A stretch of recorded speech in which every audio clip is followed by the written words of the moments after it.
గ్రామ సుస్థిర అభివృద్ధికి ప్రభుత్వం కొన్ని లక్ష్యాలు రూపొందించింది. ఆ లక్ష్యాన్ని వివరించడానికి గ్రామ సర్పంచులకు, గ్రామ సెక్రటరీలకు ఒకరోజు శిక్షణ కార్యక్రమాన్ని స్థానిక మండల ప్రజా పరిషత్ అభివృద్ధి కార్యాలయంలో మంగళవారం ఎంపీడీఓ సుగుణ ప్రారంభం చేశారు. మన జాతిపిత మహాత్మా గాంధీ, భారత రాజ్యాంగ నిర్మాత డాక్టర్ బిఆర్ అంబేద్కర్ చిత్రపటాలకు పూలమాల వేసి వారి సేవల్ని ఘనంగా స్మరించుకున్నారు. కేంద్ర రాష్ట్ర ప్రభుత్వాలు థీమ్ 5 క్లీన్ అండ్ గ్రీన్ విలేజ్గా తీర్చిదిద్దడానికి జిల్లా స్థాయిలో కొంతమంది శిక్షణ ఇచ్చారని ఎంపీడీఓ తెలిపారు. మన మండలం నుండి కాకుండా సెక్రటరీలు శిక్షణ పొందిన వారిలో ఉన్నారు. శిక్షణ పొందిన వారు మండలంలోని ప్రజానికానికి తెలియజేయడానికి సెక్రటరీలకు, సర్పంచ్లకు శిక్షణ ఇచ్చారు. లక్ష్య సాధనలో ప్రజలను భాగస్వామ్యం చేయాలని కోరారు. పచ్చదనం, పరిశుభ్రతకి ప్రాధాన్యత ఇవ్వాలని సూచించారు. ఇందులో కమ్యూనిటీ భాగస్వామ్యం ఎంతో అవసరమన్నారు. గ్రామ పరిశుభ్రతకు 17 లక్ష్యాలను ప్రభుత్వం రూపొందించిందన్నారు. అందులో ముఖ్యంగా పేదరిక నిర్మూలన, అసమానత లేని సమాజం నిర్మించడం, ఆకలి చావులు లేకుండా చూడడానికి కమ్యూనిటీ భాగస్వామ్యం కల్పించడం, లింగ వివక్షత లేకుండా చూడడం, పరిశ్రమలు స్థాపించడం మొదలగు వాటిపై ప్రజల్ని చైతన్యపరచాలని సూచించారు.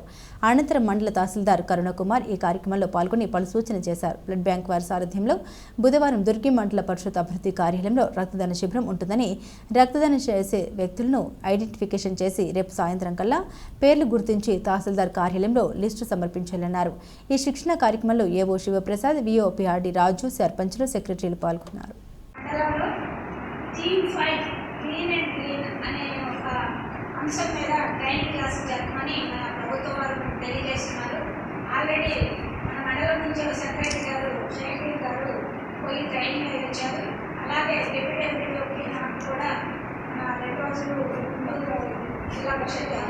ట్రైనింగ్ జరుగుతుంది. ఇదే థీమ్ పైన ఈరోజు సర్పంచ్లకి, ఉప సర్పంచ్లకి మరియు సెక్రటరీలకి నోటెడ్గా ఉండాల్సిందే.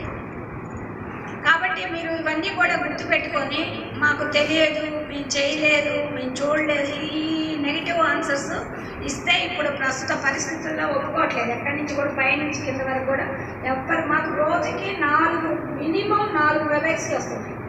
నేను ఇంటికి 8ంటికి ఇంటికి పోయిన దాకా కూడా నాకు వెబెక్స్ వస్తూనే ఉంటుంది. వీళ్ళందరూ కూడా మనం చెప్పే ఇన్స్ట్రక్షన్స్ అన్నీ మనం పాటించి మనం జాగ్రత్తగా ఈ శానిటేషన్ ఈ 3 నెలల కాలాన్ని ఎలాంటి డిసీజ్ నమోదు కాకుండా జాగ్రత్త పడాలి. జరుగుతుంది కాబట్టి ప్రతి సెక్రటరీ శానిటేషన్ మీద ప్రత్యేక దృష్టి పెట్టి ఈ వర్షాకాలం అయిపోయే వరకు, ఈ అంతా మనం జనవరి, ఫిబ్రవరి వచ్చే వరకు మన మండలంలో ఎలాంటి అనారోగ్య పరిస్థితులు కానీ, డిసీజెస్ కానీ నమోదవకుండా ఎక్కడైనా ఇప్పుడు మాకు క్లియర్ ఇన్స్ట్రక్షన్స్ ఏంటి, మేము వచ్చేటప్పుడు పోయేటప్పుడు కూడా పక్కన ఏదైనా కార్పెట్ లీక్స్ ఉన్నా, చెత్తకుపోతున్నా అక్కడ ఆపి అప్పుడు తీసి కన్సర్న్ సెక్రటరీ ఇచ్చి అది క్లియర్ చేయొచ్చు. మాకు సిఓ గారు క్లియర్గా చెప్పిన మీటింగ్లో చెప్పిన విషయం. రెడ్ క్రాస్ సొసైటీ ద్వారా లాస్ట్ వీకే మనకి క్యాంప్ అరేంజ్ చేయమని ప్రొసీడింగ్స్ ఇచ్చారు జిల్లా కలెక్టర్ గారు. ఆ యొక్క ప్రొసీడింగ్స్లో ముఖ్యాంశాలు ఏంటంటే ప్రతి డిపార్ట్మెంట్లో ఉన్న మండల స్థాయి అధికారులందరినీ కూడా కోఆర్డినేట్ చేసి వారి ద్వారా గ్రామాల్లో అవేర్నెస్ కల్పించి రేపు కానీ ఎల్లుండి కానీ 2 డేస్ ఇచ్చారు. రేపు కానీ ఎల్లుండి కానీ మన క్యాంపు మండల స్థాయిలో అరేంజ్ చేయాలి. ఈ క్యాంపులో లాస్ట్ టైము మనకి వినుకొండలో చేశారు. లాస్ట్ వీక్ వినుకొండలో చేసినప్పుడు 40 యూనిట్స్ వరకు బ్లడ్ డొనేట్ చేయడం జరిగింది.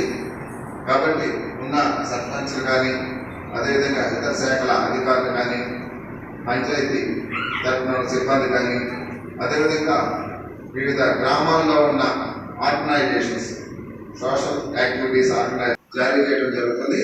కాబట్టి మీరందరూ కూడా ఈ యొక్క విషయాన్ని గమనించి బ్లడ్ డొనేషన్ చేయడం వల్ల కలిగే లాభాల గురించి కూడా వారికి ఆల్రెడీ ఈ హెల్త్ డిపార్ట్మెంట్లో చెప్తూ ఉంటారు.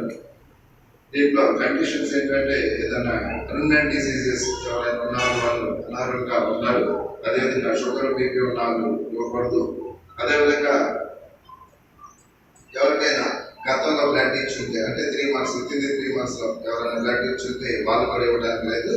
కాబట్టి వీటన్నింటినీ పరిగణలోకి తీసుకొని ఈ హెల్త్ డిపార్ట్మెంట్ మీ దగ్గర ఏఎన్ఎం వాళ్ళు కూడా ఉంటారు, వాళ్ళతో కూడా కోఆర్డినేషన్ చేసుకొని యూత్ ఎవరైనా ఆసక్తి కలిగిన వారు ఉంటే వాళ్ళందరూ కూడా మనం కూడా ఇవ్వచ్చు. డిపార్ట్మెంట్ సైడ్లో నుంచి నేను ఇవ్వచ్చు, మీరు ఇవ్వచ్చు, ఆసక్తి ఉండాలి. కాబట్టి అందరూ కూడా ఈ పర్మనెంట్ డిసీజెస్ లేని వాళ్ళందరూ కూడా ఈ బ్లడ్ డొనేషన్ చేయవలసిందిగా కోరుతున్నాను.